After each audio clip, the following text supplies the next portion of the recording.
Bonjour à tous, bienvenue dans cette vidéo. On va parler de comment développer son MSP quand on est constamment interrompu, soit par ses clients, soit par son équipe. Thomas, bonjour à toi. Bonjour Sébastien. Alors c'est un sujet qui est brûlant. En fait, est-ce que être patron de MSP, finalement, c'est répondre toute sa journée aux sollicitations? Est-ce que c'est ça, la vie d'un patron de MSP, Thomas? C'est vrai qu'on peut se demander, des fois, c'est vrai que c'est quand même un métier de support, de service. Et, voilà, on est toujours un peu sur le front, comme on peut dire, mais on Mhm. peut en sortir quand même. Ok. Alors, on va parler un peu de comment est-ce qu'on peut en sortir. Mais déjà, il y a un petit peu cette question, c'est que malgré le fait que tu sois un MSP, comment ça se fait que même si tu as mis tout en place, les outils, etc., les offres et tout, tu peux quand même rester un peu dans ce côté où tu fais qu'éteindre des incendies tout le temps, alors que justement, c'est la promesse du MSP, c'est un peu de sortir de ça. Qu'est-ce qui fait qu'on peut encore se retrouver là-dedans, même après avoir tout mis en place correctement et avoir fait tout ce qu'on dit chez BMSP? BMSP. Alors, mais c'est surtout une histoire de mindset et Mhm. d'amélioration, et surtout quand on dit qu'il faut être proactif, c'est pas que regarder des alertes ou des trucs comme ça, quoi. C'est vraiment qu'est-ce que je peux faire pour que certains problèmes disparaissent complètement. Euh, Et donc, je pense que tant qu'on n'a pas, quelque part, rassemblé toutes ces forces vives pour qu'on élimine les problèmes, les incidents et qu'on soit dérangé le moins possible par les problèmes chez les clients, voilà, c'est un travail de tous les jours et c'est pas répondre aux problèmes, c'est Mhm. réfléchir à comment est-ce que je peux faire pour que le problème n'arrive pas. Le meilleur problème, c'est celui qui n'existe pas, hein. Ouais. Du coup, comment est-ce que tu fais pour te protéger un peu des interruptions constantes sans pour autant être dans l'extrême inverse et devenir un peu le patron inaccessible? Comment tu gères un peu l'entre-deux de ça? Je pense qu'une des meilleures pratiques à avoir, c'est la gestion de son temps. Euh, il y a plusieurs techniques, mais par exemple le time boxing, mais c'est vraiment baliser sa journée. Il y a des créneaux, c'est pas disponible, et il y a des créneaux où c'est disponible. Il y a des gens avec qui tu dois, je sais pas, traiter différents points. Tu peux très bien dire, écoute, on se voit 1 heure par semaine et hop, on balise tout, tu me poses les questions, les trucs que tu as besoin de voir. Parce que souvent, il n'y a pas d'urgence. Donc, en fait, des fois, le fait de venir créer comme ça ces points régulier avec une personne où tu rassembles tout dedans, au moins elle ne te dérange pas en dehors. Ok, bon, on en parle jeudi. Voilà. Tu le mets dans ta liste. Et voilà. Ouais, tu laisses le temps aux choses d'arriver, quoi. Oui, oui, oui. Ok. Et moi, je travaille aussi beaucoup avec les liens de calendrier, mais je trouve ça vraiment pas mal parce que du coup, tu définis quand est-ce que tu es dispo, quand est-ce que tu n'es pas dispo. Voilà. Si tu veux Tu le fais bosser une fois et puis, l'après-midi, et tu le bloques. Voilà. clairement. Un petit hack.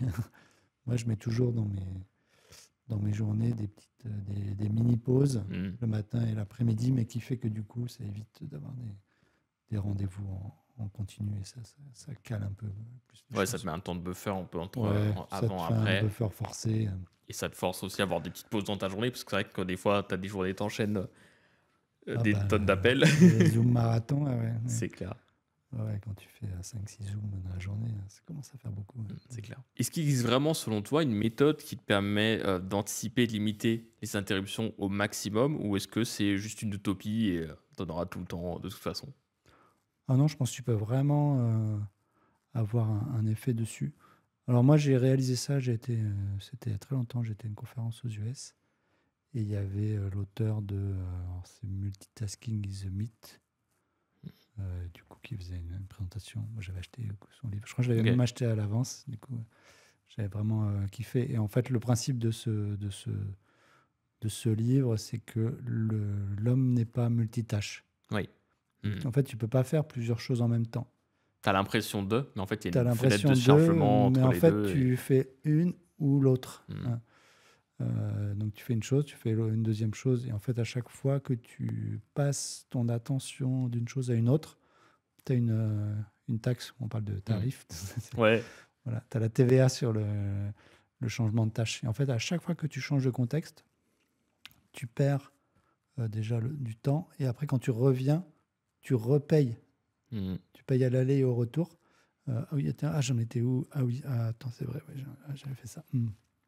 Et du coup, en fait, il démontre en fait, que quand tu fais plein de choses en même temps ou que tu es tout le temps interrompu parce que du coup, il y a quelqu'un qui vient te voir, boum, boum. En fait, du coup, tu perds énormément en efficacité. Et puis, il avait deux, trois petits exemples pratiques pour le montrer. Mais un truc que vous pouvez faire, c'est tout bête. Vous prenez une feuille de papier, euh, vous écrivez les numéros de 1 à 10 comme ça, enfin 2 fois une ligne de 1 à 10 et après une deuxième ligne de 1 à 10. Vous chronométrez, donc vous faites 1, 2, 3, 4, 5, 9, 10, 1, 2, 3, 4, 5, 9, 10. Et après, vous refaites la même chose. Et ça, vous mettez 1, puis après, vous faites le 1 de la deuxième ligne, puis après le 2 et le 2 de la deuxième ligne. Ok. Mais en fait, ça, quand tu fais ça, en fait, ça te force à changer de contexte et en fait, tu mets beaucoup plus de temps.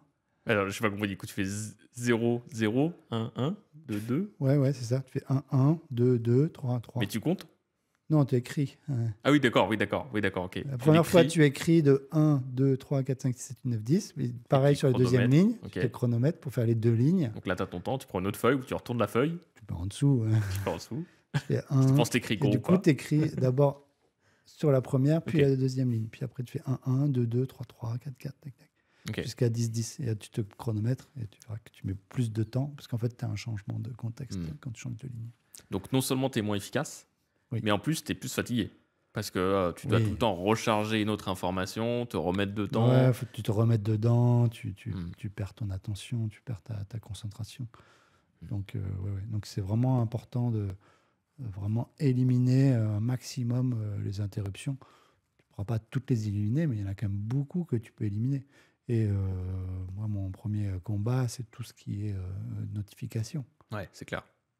Parce qu'il y en a quand même qui ont des notifs quand il y a des mails qui arrivent, quoi. C'est clair. Désolé si vous faites ça, mais Il y a vite fou, quoi. faut arrêter, quoi. Mm. Parce qu'en fait, des mails, après tout le monde en reçoit peut-être pas autant que moi, mais si j'avais des notifs pour chaque mail, ça laisse tomber. C'est Mais clair. du coup, enlever ces notifs-là, parce que du coup, vaut mieux aller se dire, OK, quand je regarde mes mails, boum, je vais voir, et puis j'ai une liste de mails, Mm. et puis je les passe en revue, puis après, je passe à autre chose. Mais en fait, à chaque fois que tu as, d'ailleurs, on le voit bien, quand tu as le téléphone, même si tu es en réunion ou quoi, tu as le petit pop-up, le machin, Qu'est-ce qui s'est passé? limite, Qui m'écrit? tu t'arrêtes pour voir ce que c'est, quoi. Mm. Hop, et du coup, boum, tu as changé de focus, tu n'écoutes plus les gens et tout ça. Mm. Ouais, tu perds vite ton attention, quoi. C'est vrai que le téléphone là-dessus, c'est très vicieux, quoi. Ah, c'est redoutable. Mais c'est aussi valable sur l'ordinateur, hein, toutes les notifs, Slack, Teams, Mail. Clairement. Ouais.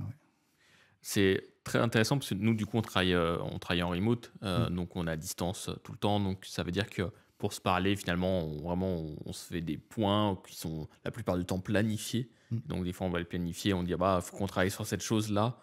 Mais on se dit, OK, peut-être plus demain, ou et on se met un créneau. Et donc on organise un peu, ça nous force à organiser nos semaines un peu à l'avance, au fur et à mesure. Est-ce que tu as des conseils pour les gens qui sont pas en remote, qui sont en bureau? Parce que du coup, tu peux vite prendre l'habitude et ton équipe peut vite prendre cette fausse habitude aussi de venir déranger chacun. On voit les open space où tu as du bruit tout le temps. Moi, j'avais une anecdote terrible là-dessus. Une fois, j'étais en open space et c'est les modes avec les ballons, là, Oui. les ballons chaises. Et j'avais ma collègue qui sautait sur son ballon comme ça et qui était rejoint après par d'autres collègues et ils sautaient tous les trois. Et donc, j'avais mon écran et je les voyais tous sauter sur le côté, tu vois. Et je savais, c'était terrible. Donc, est-ce que tu as des conseils un peu par rapport à ça pour, parce que tu as cet aspect bureau qui, certes, est là, créer de la cohésion à d'autres avantages, mais peut aussi être un vrai ennemi à la concentration, justement. Ouais. Mais c'est vrai que je trouve que c'est un des gros aspects positifs du télétravail, parce que dans la gestion du temps et des réunions, ça t'oblige déjà à faire plus des réunions pour discuter de sujets, et puis surtout à respecter les timings. Oui. Tu fais des réunions qui commencent à l'heure, qui terminent à l'heure, parce que de toute façon, chacun en a d'autres derrière. Et je trouve que ça donne quand même une certaine hygiène de son temps et des rendez-vous. Donc ça, je trouve ça pas mal. Quand tu es en présentiel, je pense que tu peux utiliser du coup ces mêmes principes. C'est OK si on a... Bon, après, il ne faut pas faire des réunions pour tout et n'importe quoi, hein, mais si tu as des trucs à discuter, plutôt que d'interrompre, attends, je te cale un point à 11h, j'ai vu que tu avais un créneau, boum, et puis voilà. Donc je pense que c'est important de respecter le timing des autres, et puis suivant l'urgence, tu n'es pas obligé d'aller déranger les gens, tu peux trouver, leur proposer d'en parler à un moment donné. Ouais, d'avoir un peu un mix des deux, quoi. C'est profiter de l'avantage du bureau, mais peut-être aussi fonctionner pas mal avec de l'agenda et Bien sûr. d'éléments Ouais, ouais, partagés, ouais. quoi. Ok, Oui, oui, oui. Oui, parce que c'est pas parce que tu es au même bureau, chacun a ses tâches à faire. bien sûr. Mhm. Les gens, ils sont. Sauf si une boîte où les gens, ils font rien. Mais normalement, c'est pas le Bien sûr, cas. bien sûr. Ok. Je crois Nicolas Z de Manaps, il disait que chez eux, ils avaient une petite fiche où ils expliquaient comment ils fonctionnaient, chacun. Et du coup, bah, moi, si vous voulez me parler, il faut prendre rendez-vous. Enfin, chacun a aussi son peut-être un mode de fonctionnement qu'il préfère. Ça Mais règle, ouais, effectivement. C'est quelque chose qui est souvent pas explicité dans les entreprises, alors qu'en fait, on a chacun notre façon un peu de fonctionner, oui, quoi. oui, oui. Et ça aide beaucoup aussi dans la communication et la cohésion interne, parce que ça apprend un peu à chacun de savoir comment l'un ou l'autre fonctionne, donc tu as moins de Mhm. problèmes, moins de friction. Mais c'est juste que c'est peut-être pas trop naturel de faire ça, faut vraiment l'initier, quoi. Ouais, ouais, ouais. Hmm. Mais tu sais, c'est comme des fois, tu as des gens qui disent: Ah, t'as pas 5 minutes, t'as pas 5 minutes. Non, alors Non, j'ai pas 5 minutes. déjà, ça va pas durer 5 minutes, ça Ah se ouais, c'est saurait. ça, ouais, exactement. Souvent, il y en a pour Et non, 45. j'ai pas 5 minutes, parce que j'ai des rendez-vous. Hmm. J'ai planifié ma journée. Ouais, clairement. C'est des bonnes habitudes, en fait, mais qui ont vraiment un énorme impact à moyen et long terme, quoi. Sur une année, c'est énorme, quoi, l'impact Oui, que oui, ça a, quoi. je Hmm. pense que des sociétés qui ont la culture de l'interruption, je pense qu'elles perdent 20% d'efficacité, hein, Hmm. sans forcer. Ouais, c'est clair, c'est clair. C'est quoi le piège numéro un quand un dirigeant de MSP va répondre lui-même à chaque interruption de client? Si c'est lui qui prend ça en charge. En fait, du coup, il devient un peu la hotline de luxe en fait, de Hmm. ses clients. Alors, c'est vrai que quand tu démarres, des fois, tu es 2-3, voilà, ils ont ton portable, ils savent qu'ils peuvent t'appeler, etc. Mais après, quand tu commences à avoir du staff derrière qui traite les demandes, en fait, faut plus que ton portable soit la hotline de luxe, quoi, hein, parce Ouais. que, alors déjà, tu vas être interrompu pendant le travail, mais aussi des fois en dehors du travail, hein, Hmm. parce que le mec, voilà, c'est le patron, il est chez lui, il a un problème sur Netflix, il t'appelle, quoi. Ouais. Après tout, hein, il paye, hein. Bah, il te paye, tu peux bien lui rendre service quand même, hein. Quand il s'est pas pris un ransomware sur son ordi perso de sa famille, tu vois. Il y a un moment, il faut savoir mettre un peu Hmm. les barrières, et je pense qu'il faut les mettre quand même Ouais. assez tôt. Ouais, ouais. C'est pareil que sur la précédence, c'est que les clients aussi peuvent prendre. Enfin, ils prennent les habitudes que tu leur donnes. Bien sûr. Ouais, ouais. Et donc, Si tu lui derrière, as c'est jamais vite d'en dit que sortir. c'était Hmm. pas OK, ouais, Ouais, clairement. Clairement, après, tu peux vite être interrompu ouais, ouais. constamment. Hmm. Après, je pense qu'il y a quand même un des trucs où il faut être vigilant, c'est que tu vas habituer les gens à avoir un certain niveau de réactivité, de qualité de service, et du coup, bah, si tu leur dis: ah oui, mais maintenant, il faut aller sur tel autre canal, euh, il faut que ça réponde et que ça soit bien aussi, tu vois. Bien sûr, ouais. Faut que ce soit de la Si tu leur qualité dis: bah, envoie un égale, mail voire à supérieure. support, ah, bah OK. Ouais. On en revient sur le truc qu'on disait, bah voilà, si le mec il écrit au support, il faut le rappeler C'est ça. le plus vite possible, quoi. OK, on a bien reçu. Même si c'est pour lui dire on a bien reçu, Ouais, clairement. mais au moins il sent que voilà, Oui, en fait, ça l'idée, réagit, quoi. c'est pas forcément de réagir tout de suite, mais il faut au moins que quelqu'un de l'équipe prévienne la personne, soit qu'elle appelle, soit qu'elle réponde tout simplement un mail ou autre, pour dire on a bien enregistré, on va traiter ça, et, et dans tant de temps, ou à tel moment, Mhm. etc., en Oui, fonction de oui. l'urgence. Et ça, déjà, ça rassure. Et donc, ça veut pas dire que. Enfin, ça veut dire qu'il faut quand même avoir des gens qui sont prêts à avoir ce côté un peu réactif, qui sont prêts déjà à répondre, mais pas forcément que ce soit le patron, parce que lui, il a des tâches euh, très sensibles et stratégiques à gérer, quoi, en Bien sûr. priorité, quoi. Bah oui, oui. Le mec qui travaille sur sa boîte. Mais tu sais, c'est un peu comme quand tu prends le train ou le métro, tu sais que le métro arrive dans 10 minutes. Bon, voilà, pas de stress, quoi. Oui, c'est ça. En C'est fait, marqué, c'est les indiqué. utilisateurs, c'est comme ça. Bon, OK, ah bah et quelqu'un, dans 20 minutes, il vous rappelle. Ah bah, Ouais. ouais, bah parfait, très bien. Ce qui stresse, c'est quand le métro est interrompu. Oui, c'est ça. On ne sait pas quand ça redémarre. Le métro a été supprimé. Oh. C'est ça. Ouais, la communication, c'est vraiment important, juste pour avoir l'info de c'est bien traité, et ça va avoir lieu à telle date, quoi. Oui, ça enlève du stress à tout le monde. Ouais. Les gens peuvent attendre, hein, si tu leur dis Ouais, bien combien de sûr. temps. Bien sûr, donc c'est pas. Mm. Ça dépend du niveau d'urgence, mais Mm. ouais. Donc, quand il y a un problème, il faut quand même communiquer rapidement, parce que l'incertitude, ça crée du stress chez le client et c'est pas souhaitable. Alors qu'au contraire, si on explique que la demande est bien reçue, qu'on a quelqu'un sur le coup, que ça va être résolu à peu près dans tant de temps, approximatif, et qu'on tient au courant la personne au fur et à mesure des avancées, ça change tout alors qu'on fait exactement le même travail de base.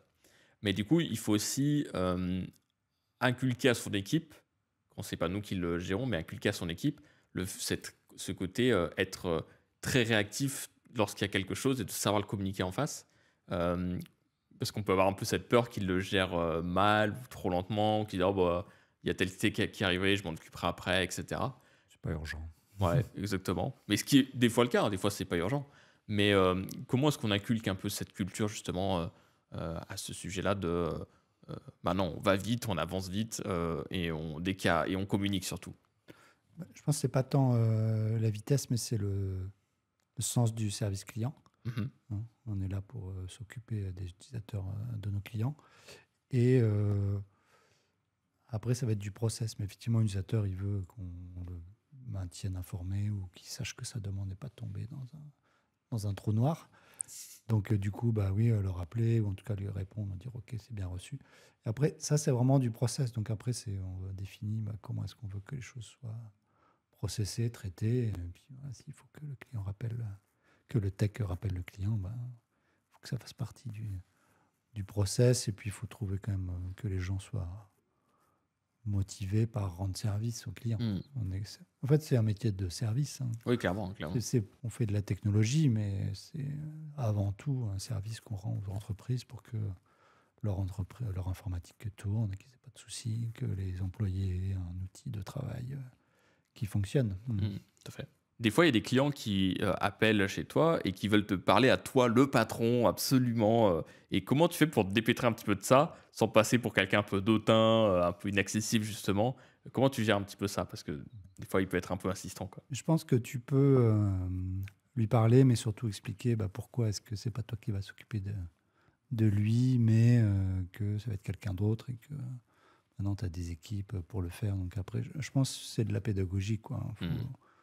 Faut expliquer que ton temps, voilà, il est plus important à le passer. Alors peut-être tu peux discuter avec lui de ses projets ou des choses qui sont plus stratégiques, mais après, je pense qu'il y a un moment. Et après, justement, si tu fais un peu aussi toute cette réflexion de faire des QBR, faire de la virtuelle DSI ou ce genre de choses, où tu viens quelque part voir ton client pour lui parler de choses de plus haut niveau, en fait, ça va aussi t'aider dans cette posture.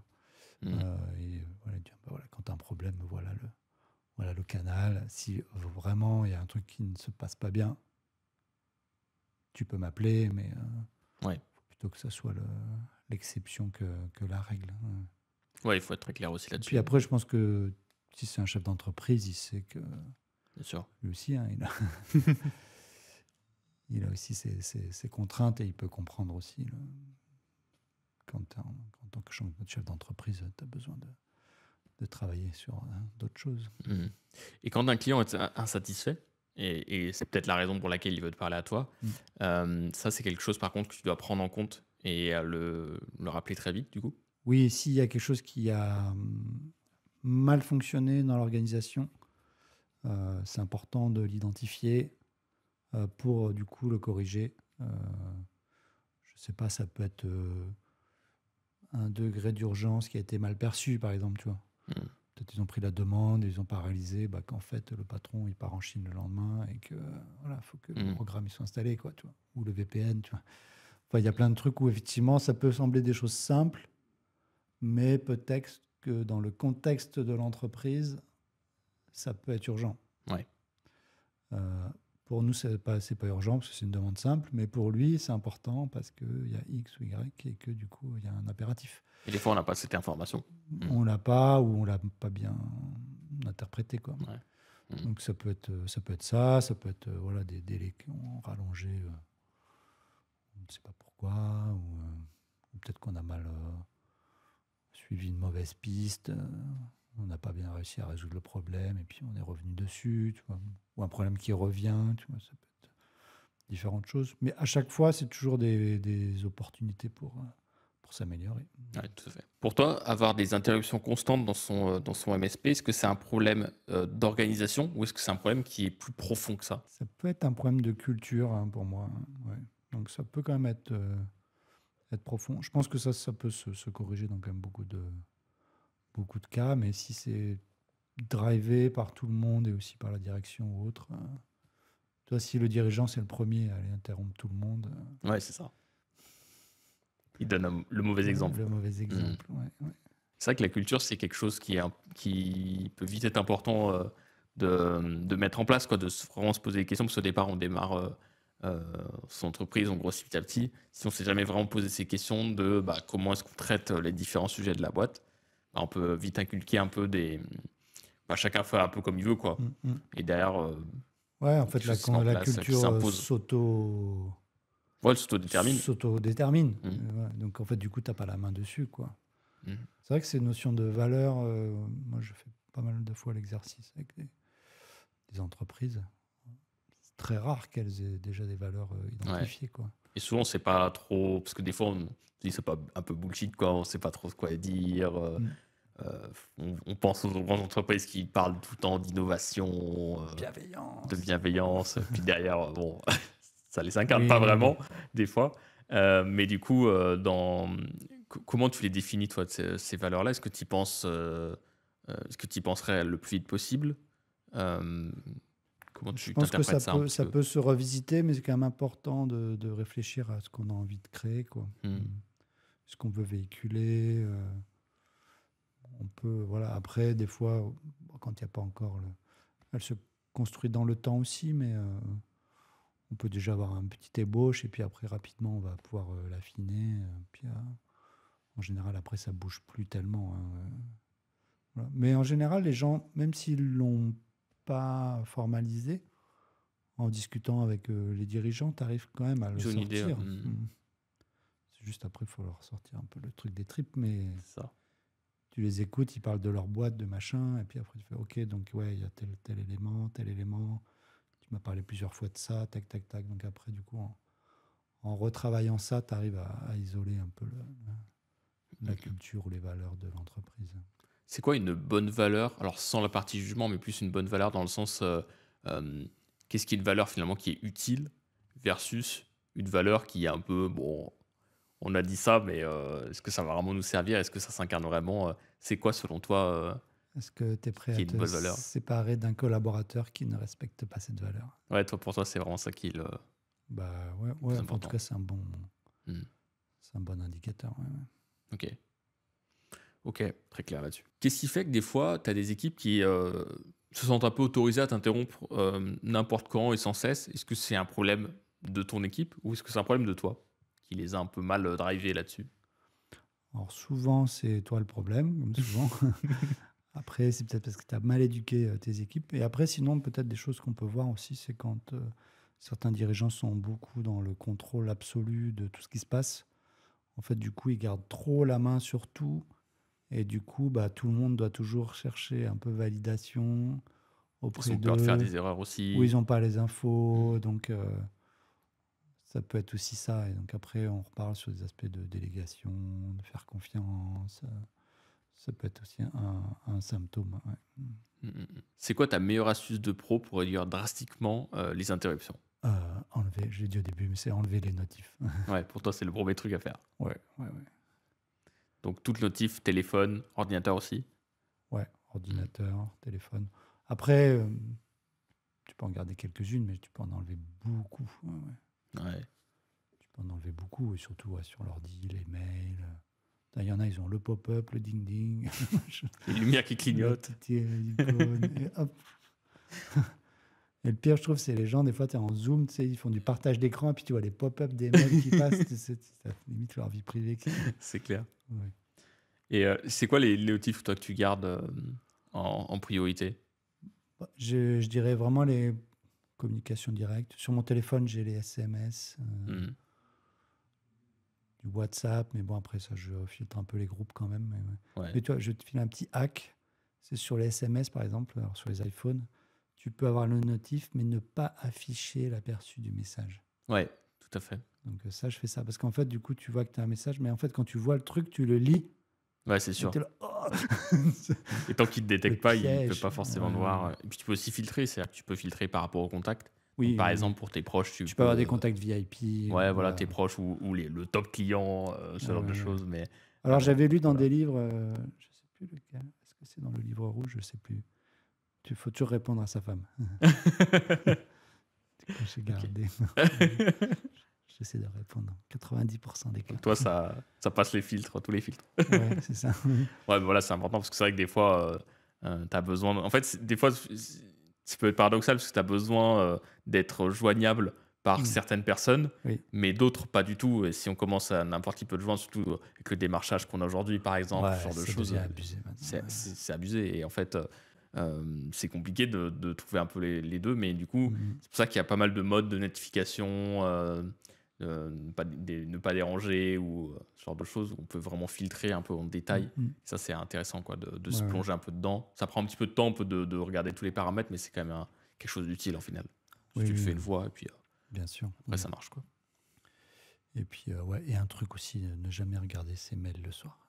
Ah ouais, Ah non, mais après, tu dors mal. Tu sais, tu ouais reçois c'est le vieux scud du client à 19h. c'est vrai, c'est vrai. Qu'est-ce que t'en fais? Ouais.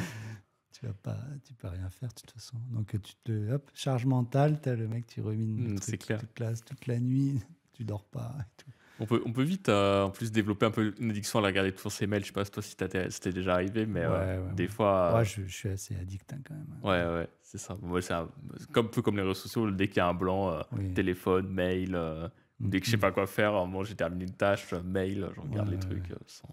Bon, je donne des conseils, mais Ouais, je- c'est ça. Il il y faut a du toujours, boulot. Hein. c'est toujours pas toujours évident de toute façon à Mhm. gérer quoi. Pour conclure, si tu avais une phrase un peu cash pour donner un conseil numéro un aux MSP qui sont vraiment débordés d'interruptions tout le temps, ce serait quoi? En fait, je pense qu'il faut qu'ils se posent la question, c'est est-ce qu'ils veulent être un technicien support de luxe ou un dirigeant d'entreprise? Hmm. Mais c'est dur d'être les deux. Hein. Et puis, c'est du support qui est un peu cher. Donc, Ouais. à un moment, il faut quand même ouais, se reposer les bonnes questions sur ce qu'on veut faire, où on veut aller, et puis se libérer de ça. Après, on dit souvent, un Rome ne s'est pas construit en un jour, mais c'est par petites étapes. Ou un truc tout simple. Mais moi, à un moment, j'avais mis sur mon téléphone, sur mon répondeur de téléphone, j'ai dit, bah, si vous avez un problème technique, envoie un mail à tac, à support. Hmm. Et puis, Ouais, voilà, terminé. quoi. Puis éventuellement, tu renvoies un petit SMS en plus derrière pour dire hop, écrit à support. Clairement. Mm. Mhm. Ouais, c'est un vrai choix, une vraie remise en question, puis de se dire, voilà, d'autres personnes aussi peuvent gérer ça à ma Bien place sûr. Ouais, ouais. et de mettre en place cette culture. Quoi. Mm. Ouais, il y avait un petit hack que j'avais, c'est plus pour les petits, mais ceux qui démarrent, c'est d'utiliser un secrétariat externalisé Ok. qui prend tes appels, qui t'envoie un mail ou un SMS avec les infos, etc. Mais du coup, ça te libère quand même pas mal. Tu peux aller manger. Tu peux être sur un truc. Tu sais que les appels sont toujours répondus par quelqu'un de professionnel. On parlait tout à l'heure de pouvoir répondre, etc. Mais tu sais que c'est toujours répondu par des gens professionnels. Ils transmettent. Tac, et tu sais que voilà, ça répond, même si toi, tu n'es pas dispo. Quoi. Donc, rien que d'avoir ce type de service, bah, tu sais que tu peux protéger ton temps. Quoi. Et tu rappelleras 10 heures plus tard, il n'y a pas de problème. T'as une ordre de prix à peu près pour ce genre de service hein? Oh, c'est pas très cher. Hein. Ouais. En fait, ça dépend du nombre d'appels, souvent, le Mhm. prix. Ouais, donc c'est Mais progressif en c'est fonction de comment t'évolues. Quoi. quelques centaines d'euros par mois. Hein. Ok, ouais, donc c'est un bon moyen en fait d'avoir Ouais. la main-d'œuvre. Il y a pas mal de choses qui existent comme ça. Les assistants aussi, tu as des assistants virtuels ou des services d'assistants virtuels Ouais, ouais. qui sont pas très chers et qui en fait, pareil c'est progressif et ça te permet de déléguer des tâches. Donc pareil, si tu as des choses un petit peu à déléguer, mais Mm. tu n'as pas envie d'embaucher tout de suite, tu t'attends un petit peu, bah, c'est quand même des très bons services. Mm. Et ça peut valoir le coup de faire des essais. Quoi. Ouais, ouais. Mm. Je sais que ça se fait beaucoup chez les infopreneurs et compagnie. Oui, c'est clair. T'as combien d'employés? On est une équipe de 12. Oui, mais des vrais employés. Ah voilà, question suivante. Clairement. Ok. Et ben merci beaucoup Thomas pour tous ces précieux conseils. Je t'en prie. On vous invite à rejoindre la communauté BMSP pour poser d'autres questions. Et puis vous faire ouais, vos remarques et vos retours sur le sujet, si vous avez des Clairement. trucs et astuces. Clairement, on est preneurs et on apprend tous les uns les autres. Donc n'hésitez pas à nous rejoindre. C'est le premier lien en description de la vidéo. Merci. Merci à toi. À très bientôt.